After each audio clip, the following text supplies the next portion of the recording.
I found out my dad left $2 million to my sister in his will, so I cut ties. Weeks later, Mom messaged, "Can you help with something urgent?" I just stared at the screen and smiled a little. I'm on Selma. I found out my dad left $2 million to my sister in his will, and I got nothing. No explanation, no warning, just erased. But the truth, that was just the beginning. They drained my bank accounts, used my name for loans, spread lies behind my back, and when I finally stood up for myself, they said I was the problem. It wasn't just a betrayal. It was a pattern, one that had been building quietly for years. What would you do if the people who raised you turned you into a stranger in your own story? Would you stay quiet or would you fight back? Let's talk about it. The paper didn't even look important at first. Just another envelope in a messy pile of tax forms, warranties, and junk mail. I'd come over to help my dad sort through it all like I always did every October. It was a quiet Saturday afternoon in Fort Collins. The kind of day that makes the trees look like they're on fire with gold and rust. My parents' house, warm and cluttered with memories, smelled like old candles and cinnamon. Familiar, harmless. I wasn't expecting to be blindsided. While I was flipping through the stack, looking for property tax documents, I saw the title, Last Will and Testament. For a moment, I froze, because wills aren't something you just stumble across like takeout menus. I opened it without thinking, curiosity outweighing etiquette. It took 3 lines to stop my breath. Everything, every last dollar, every inch of the house, every piece of my parents' assets was going to Verlies. Not one word about me. Not a single acknowledgement of the years I helped them pay that mortgage when Dad's back went out, or the groceries I delivered after Mom's surgery, or the late-night phone calls I answered walking them through online banking. Nothing. I kept reading thinking maybe I missed a page. There had to be a mention, some token of appreciation, but no. Just a single generic sentence near the end. "We leave this with equal love for both our daughters." Equal love? I felt like a damn fool. I set the will aside without reacting. Dad came back into the room a few minutes later, sipping from his mug and asked, "Find the tax doc?" "Not yet," I said, smiling so tight it felt like my face might crack. It wasn't the moment to blow up. I needed to process this quietly first, and maybe part of me still hoped there was a reasonable explanation. A mistake. Something that would make sense when I wasn't sitting there with betrayal tangled around my ribs like barbed wire. But 2 days later, the second blow landed. My phone rang while I was reviewing a client's retirement plan at the office. It was Mom. "Hi, honey," she cooed.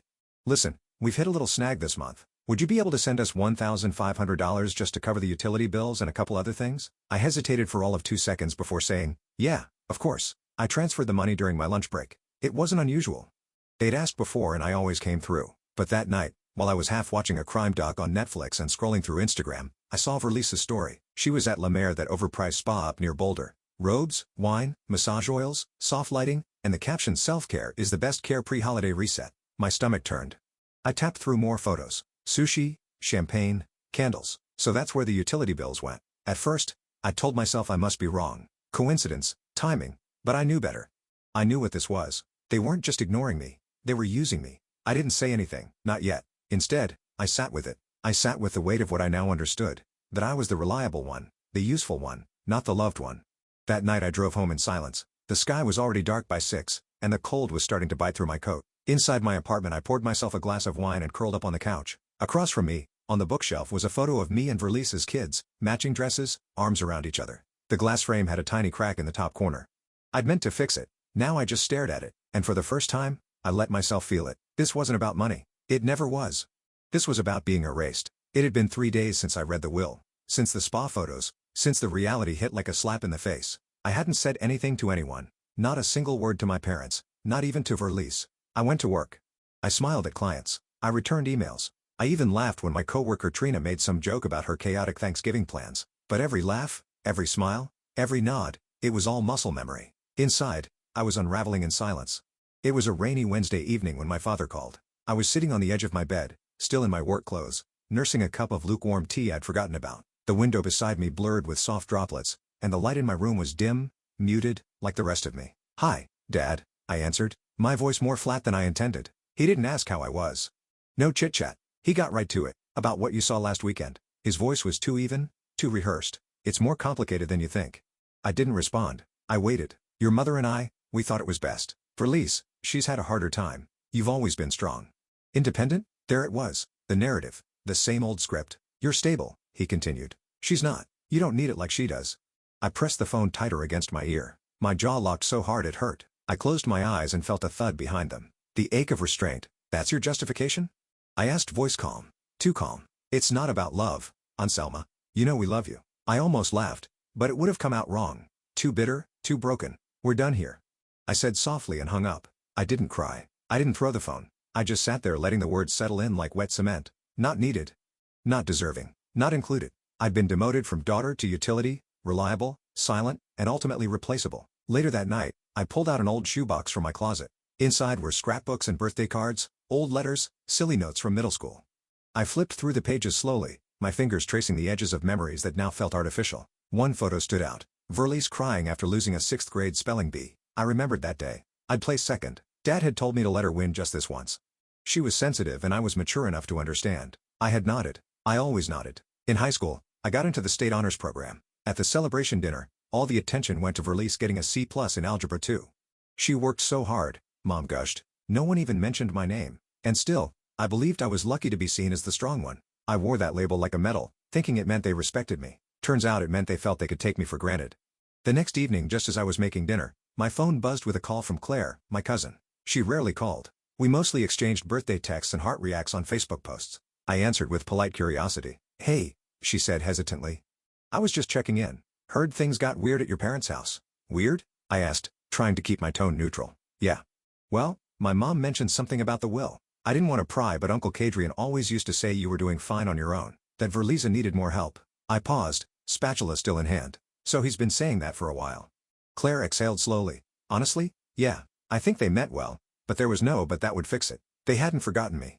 They deliberately chosen not to include me. They weren't confused. They weren't misguided. They agreed. I finished cooking, plated the pasta, and left it on the counter. I didn't eat. I wasn't hungry anymore. That night, I stood in front of the gallery wall in my hallway. The one with a dozen framed photos of family vacations, birthdays, holidays. I stared at the picture of my parents and me at Niagara Falls. Then I took it down. One by one, I removed every photo that had their faces in it. I didn't burn them. I didn't shred them. I just put them in a box and slid it under my bed. I wanted space. I wanted air. I wanted something that didn't echo their voices every time I looked at it. I picked up my journal. The pages smelled faintly of lavender from a sachet I tucked between them months ago. I opened to a clean page and wrote, "What do you call a family that never actually saw you?" A week passed but nothing really changed, at least not on the outside. I still went to work. I still replied to emails. I still smiled at the receptionist in the elevator. But I felt like a guest in my own body, like someone else had stepped into my skin and forgotten how to move around in it. It was a Sunday morning when I opened Instagram out of habit. I was sipping coffee by the window, watching the sun push through the clouds without warming anything, bright but cold, like a spotlight on something I didn't want to see. Verlies had posted a new photo, throwback with my rock, my everything, dad goals. It was her and my father, arm in arm, both smiling in front of the lake near Estes Park. The colors had been filtered, softened, like some perfect Hallmark moment, but something felt off. It took me a second, and then I saw it. There was space behind Dad's shoulder, an awkward crop on the left side of the image, a strange floating edge of light that didn't belong. I knew that photo. I had it too. I pulled out my old backup drive and connected it to my laptop. The folder labeled Family Photos hadn't been touched in months. When I found the original file, I clicked it open. There I was, standing on the other side of Dad, smiling like I belonged. The original photo had 3 people. The one she posted had 2. They'd cut me out, not metaphorically, not emotionally, literally, cropped, removed, erased. I stared at the screen, hands frozen on the keyboard, coffee cooling beside me. For a long time, I didn't move. I just stared at the difference between truth and narrative. And then I laughed. A low, stunned laugh that didn't reach my chest. Later that day, I opened a different folder. Milestones, graduation, promotions, birthdays. I scanned through the images looking for patterns I'd never noticed before, and I saw them. Dozens of them. Photos where I stood just out of frame, where eyes looked past me, where conversations swirled around me like I was decoration, not blood. I remembered my college graduation, how I'd won a full ride to an Ivy League, and how at the family dinner all anyone talked about was Verlies landing her first job interview. Not the job, the interview. "You're the strong one," Mom had said that night. "You don't need the spotlight. You shine on your own." At the time it felt like love. Now it sounded like dismissal. Like she was saying, "Don't expect anything. You already give too much." I opened a drawer and found one of the photo albums from when we were kids. Inside, a picture of the 4 of us at the Grand Canyon. Everyone smiling. But now I noticed Dad's arm was around Verlies, not me. Mom's hand rested on her shoulder. I stood next to them, smiling just the same, but not touched, not claimed. Maybe it had always been this way. Maybe I just didn't want to see it. By late afternoon the sun had dipped lower behind the apartment buildings, and I sat at my desk flipping through those photos over and over, looking for something I'd missed, hoping for one image where I felt chosen. I didn't find one. Instead, I opened my email not to send anything, just to type. Subject: when you erased me. I stared at the blinking cursor for several minutes before I started writing. I didn't know if I'd ever send it. That didn't matter. I just needed the words to exist somewhere outside my body, because now I knew they weren't just choosing her. They were rewriting a family without me in it. Wednesday came with drizzle and bone-deep cold. I wrapped my scarf tighter as I walked through the parking structure and into my office building. Our floor smelled like burnt coffee and fluorescent lights. I liked the routine here. Numbers didn't play favorites. Forecasts didn't pretend. Spreadsheets didn't crop you out of memories. I was halfway through reviewing a client's portfolio, two monitors glowing in front of me. My attention zoned in when the internal line rang. I rarely got calls on that one. I paused, pressed the speaker button. And Selma? It was Lainey at reception. Her voice trembled. Your family's here. They say it's urgent. I sat still for a beat, the word family rattling in my ribs. Did they say why? I asked, already knowing the answer. They wouldn't say, but they won't leave. My hand hovered over the mouse for a moment, then I stood. I'll come down. As I descended in the elevator, my reflection in the mirrored walls looked calm, unbothered, but inside my stomach curled into knots. They weren't supposed to come here. This was my space. Professional, clean, untouched by the mess I'd left in my personal life. The elevator doors opened to the lobby, and there they were. Dad, arms crossed, face tight with expectation, Mom in her familiar beige coat and faux sympathetic smile, and Verlice, of course, perfect hair, perfect posture, eyes scanning the room like she was the guest of honor. They stood in a line, like some kind of intervention. I approached slowly. They turned in unison. You can't ignore us forever, Dad said first, skipping any pretense of affection. Mom's voice was soft, like she was trying to soothe a wild animal. Sweetheart, we just want to talk. Don't make this bigger than it is. I took a breath, steady but low. You already made it bigger, I said, eyes locked on her, when you decided I wasn't your daughter anymore. There was a flicker behind her eyes. Discomfort? Hard to say. She adjusted her scarf and looked at Dad, who didn't flinch. You're being dramatic. Verlice finally chimed in. It's just a will. You act like it's some kind of betrayal. I laughed sharp, humorless. You don't get to rewrite the narrative just because you're comfortable in it. I didn't ask for anything, she muttered. No, I replied. You just took it when it was offered. I turned and walked away, not giving them the drama they came for. Back at my desk, I closed the blinds, sat down, and tried to pretend it was just another afternoon. I managed maybe 10 minutes of focus before the alert pinged on my phone. Your account ending in **38 has been debited $2,500. My breath caught. I opened the banking app, heart racing. The transaction came from the joint account I had set up for Mom years ago, back when she struggled to manage her medical bills. I'd forgotten it even existed. I scrolled. It was a wire transfer to an upscale event venue. I called the bank immediately. The customer service rep was kind, but the response was clinical. Unfortunately, since she's a legal co-holder, the transaction is authorized. I hung up slowly, my hands cold despite the heat in the room. That money wasn't just stolen, it was assumed, taken like it still belonged to them. They'd shown up in my workplace, demanded a conversation, and then behind my back reached into my pocket. I opened the group chat we hadn't used in half a year.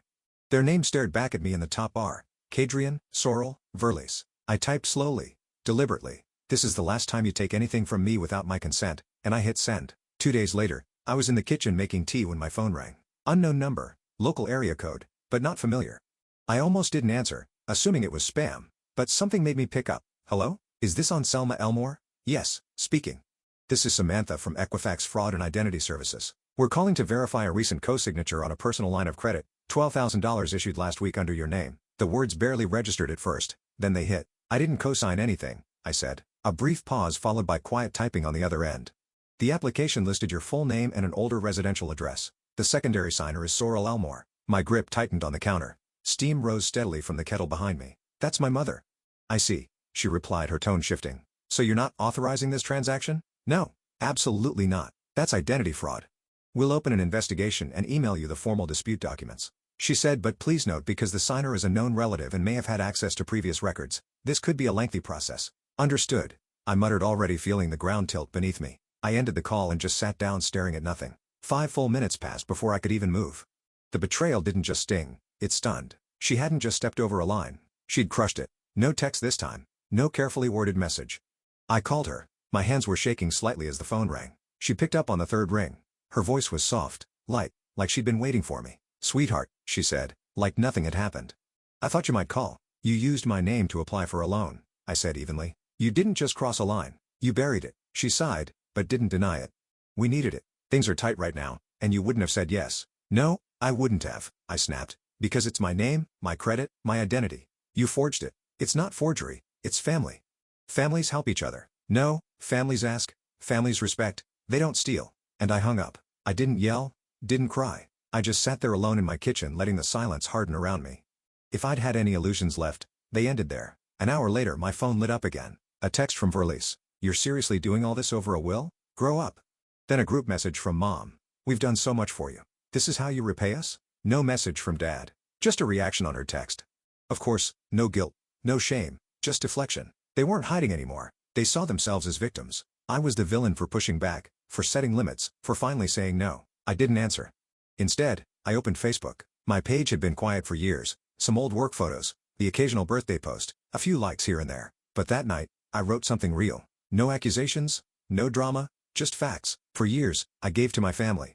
I paid for things, kept quiet, and told myself it was love. I ignored the imbalance. I convinced myself that loyalty meant silence. Recently, I found out I was removed from the family will without discussion or explanation, just gone. Then I discovered a loan taken out in my name without my permission, co-signed by someone I trusted. I've stayed quiet long enough. They haven't. So here's where I stand. I wasn't just written out of the will. I was written out of the family long before. And I hit post. No name calling. No revenge. Just truth. I didn't check for likes. Didn't scroll to see who saw it. That wasn't the point. The point was I had spoken. Let the truth breathe. Let it live where silence used to be. I was at work early that day. The coffee was burnt. My eyes were heavy. And for once my mind was quiet. Not peaceful. Just suspended. I hadn't posted anything since the Facebook fallout. No response from Dad. Lisa vanished. But the silence didn't feel like a break. It felt like pressure. Like something was winding up behind the scenes. Around midday, an email popped into my inbox. Reception. You have a letter, hand-delivered, from the law offices of Henry & Clark, signed and sealed. I froze. My chest tightened. I left my desk and headed downstairs. Lainey handed me the envelope with a cautious look. The kind you give someone when you know it's bad but can't say so out loud. The letterhead told me everything. Back at my desk, I sat down, stared at the thick envelope for a second, then opened it. 3 pages. Heavy glossy paper. The tone was cold, precise. You are being formally warned against sharing private family information with malicious intent on public platforms. The client. Sorrel Elmore, my mother. I read that line again. She hadn't called, hadn't written. No apology, no explanation, just lawyers, threats, paper over pain. She wasn't trying to speak to me. She wanted to silence me. They weren't negotiating. They were drawing a line. I read the entire thing slowly twice. I didn't flinch. I just pulled out the office scanner, fed in the pages, and saved the files in a folder labeled Defense. No reply, no panic, just evidence. That night I sat by the window with a glass of water. Snow was falling hard now, dancing under the orange glow of the street lamps. The city felt distant, wrapped in hush. I was drained, but sharp.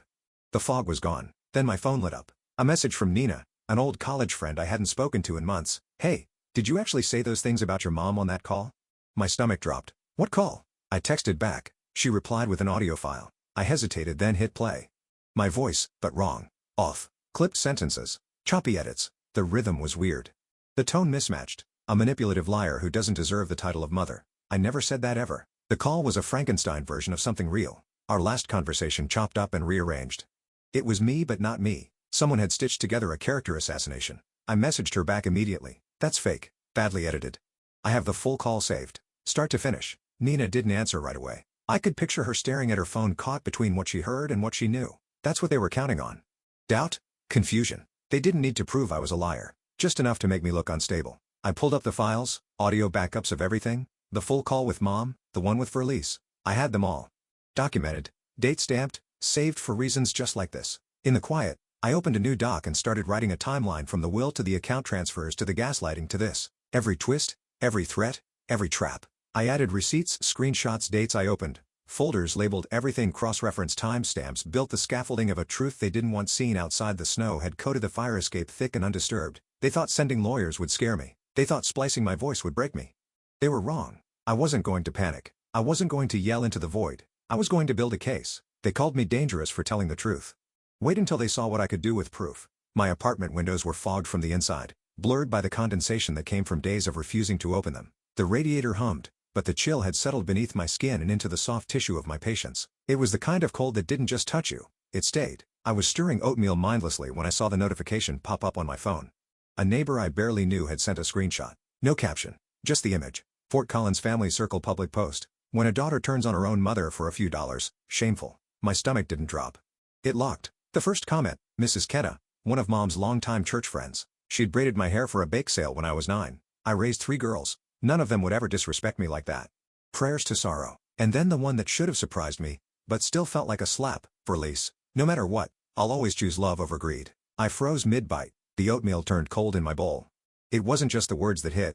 It was what came after, or rather what didn't. The people who had quietly liked my Facebook post 2 weeks ago. The ones who'd messaged me in private who said they understood. None of them showed up now. Not one public defense. Not one counter-comment. Their silence buzzed louder than any insult. By afternoon, the group chat with the family had once again lit up. This time, it wasn't passive-aggressive. It was direct. From Dad, if you really loved us, you'd stop airing our business. You're not being a daughter. You're being a problem. A problem. Like I was mold on a wall, a leak under the sink, an inconvenience to be patched over and repainted. I didn't cry. I didn't curse. I let out a laugh. Dry. Hollow. As if it came from somewhere else in the room and not my own body. And then I reached for my journal, the one I hadn't touched in 3 days, and wrote the clearest line I'd ever penned. I wasn't being a daughter. I was being a donor, not family, just function. That evening as I was organizing receipts, Claire called. Her voice was hushed like she wasn't supposed to be making the call, like the truth itself needed to be whispered. And Selma, I need to tell you something. I should have said it earlier. I sat on the edge of my bed, the phone pressed to my ear like it might burn. Your mom knew about the will from the beginning. She told the family it was for the best, that you wouldn't understand. The room fell quiet. Even my heartbeat seemed to step aside. She told everyone not to bring it up with you, said it would only cause trouble. I didn't ask for proof. I didn't doubt her. I didn't need to, because I'd always suspected that Mom stood in the hallway between betrayal and protection, that she might have been manipulated. But this, she wasn't caught in the crossfire. She was holding the rifle. I thanked Claire. I don't remember the tone of my voice, but I do remember hanging up and sitting there still. My hands folded in my lap like I was waiting for something, judgment perhaps, or maybe the sudden weightlessness that comes when a foundation completely collapses, but no such freedom arrived. Later that week on my way home from work, I stopped by the Safeway to pick up a few things. The air outside was sharp with wind, snowflakes dancing sideways under the parking lot lights. That's when I saw her, Verlies, standing next to the flower stand, holding her phone like it was an award. She glanced up, saw me, and smirked. So, she said, brushing snow from her shoulder, how's your little pity parade going? There was no audience here. No church members. No family friends. Just her. Just me. She waited for me to snap, to defend, to make a scene. But I didn't. I stepped closer, met her eyes, and said calmly, you may have their will, but I have their truth, and I'm about to make it public. Her smirk wavered. Just a twitch. But enough. Enough for me. I walked inside without another glance. She didn't follow. I picked up a carton of milk, paid in cash, and stepped back into the cold. The wind stung my cheeks, but I didn't flinch. They had tried to bury me, but they'd forgotten something important. I'd grown roots in concrete. 2 mornings after seeing Verlies outside Safeway, I woke up before sunrise. The sky outside my bedroom window was a soft and different gray. Still, the cold felt different that day. Less numbing, more clarifying, like something in the air had shifted, or maybe it was just me. At 7:12 a.m., while sipping from my chipped ceramic mug, the one I kept out of stubbornness, I saw the email notification on my phone. Subject, about the Elmore estate. It was from Thorne, not some anonymous attorney. Thorne had been with our family for years. He knew our birthdays, our messes, our milestones. He drafted the first version of my dad's will. Now he was writing to me, not as a family friend, but as a lawyer with concerns. On Selma, the message read, I have reason to believe the second version of your father's will contains significant discrepancies. Please review the attached documents at your earliest convenience. We need to speak. I opened the file. Side-by-side scans. One dated a few months before Dad's health went downhill. My name clearly listed. A third split marked for a local animal shelter. Verlies still got the bulk, but I was there. Then the second document. Recent, abrupt, and cold. Verlies' name stood alone. I didn't need to squint to catch the differences. The signature flowed differently. The ink was newer. The notarization stamp lacked its usual county watermark. And the date? It was the same weekend Dad was hospitalized with pneumonia and hallucinating. He couldn't even hold a spoon then, let alone a pen. I stared at the screen, then hit forward to my own attorney. No emotion, just action. Later that afternoon I met Thorne at his office, a modest building downtown, all warm wood and old brass. He offered coffee. I declined. I can't officially advise you unless retained, he said. But off the record, this smells like coercion, or at the very least a misrepresentation. Also, assigning full estate rights to one party without the spouse's co-signature violates Colorado joint property statutes. I folded my hands in my lap. So what happens next? He hesitated. An inquiry has already been opened. Someone sent documents anonymously to the State Legal Review Board. I assume it wasn't you. I didn't answer because it didn't matter who'd opened the door. The truth has a way of walking in uninvited once there's a crack. That night, I lit one candle and sat at my desk. I didn't write a long post. No hashtags, no callouts, no fire. Just a sentence. When they tried to erase me from paper, I wrote myself back in ink. I didn't tag anyone. I didn't enable comments. 3 hours later, my phone buzzed. A message from Verlies. This is getting out of hand. Take it down. You're humiliating us. I read it once, then again, and then I placed the phone screen down on the table and kept the candle lit. I didn't feel the urge to reply. For the first time, their discomfort wasn't my responsibility. Their silence wasn't suffocating me. It was shielding them from the weight of everything I finally had the power to say. Because here's the thing no one tells you. Silence isn't always weakness. Sometimes it's the final word. Closure isn't always a door slammed. Sometimes it's just you walking away. 3 weeks passed. The snow that once muffled the sidewalks had receded into slush, and even that had dried now, leaving behind faint salt stains on the curbs. The mornings no longer bit at my fingers. Instead, they brushed past them, offering something softer, like the world was thawing alongside me. I hadn't followed the court proceedings, not in real time, not with popcorn or commentary. I didn't need to sit through transcripts or refresh court dockets. I got a summary from Thorne. Concise, professional, devoid of sentiment. Kadrian Elmore has been summoned for further inquiry regarding estate irregularities. Sorrel Elmore declined to offer a statement. No apology, no confession, no grand unraveling, just silence, which oddly enough felt louder than words. There's a kind of peace that comes when the noise finally dies down, even if it's just from people giving up the act. That morning, instead of diving into social feeds or the endless scroll of takes and hashtags, I grabbed my coat and walked 2 blocks to a small corner cafe I hadn't stepped into in years. The bell above the door still jingled like a memory. The owner, Marta, still wore her hair in that loose silver bun. She blinked, then lit up. "And Selma?" she said. "Where have you been hiding, girl?" I smiled, busy rediscovering air.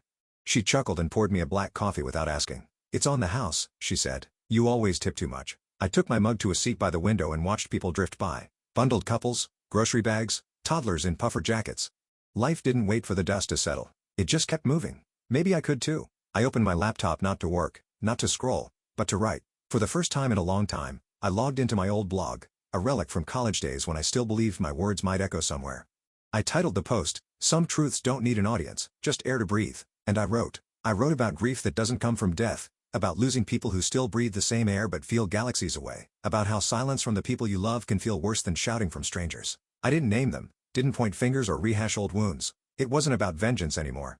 It was about breath, my own. How I learned to exhale without waiting for someone else's approval. That afternoon, back at the office, I was organizing files when the front desk buzzed. "There's someone here to see you," my assistant said. She didn't have an appointment.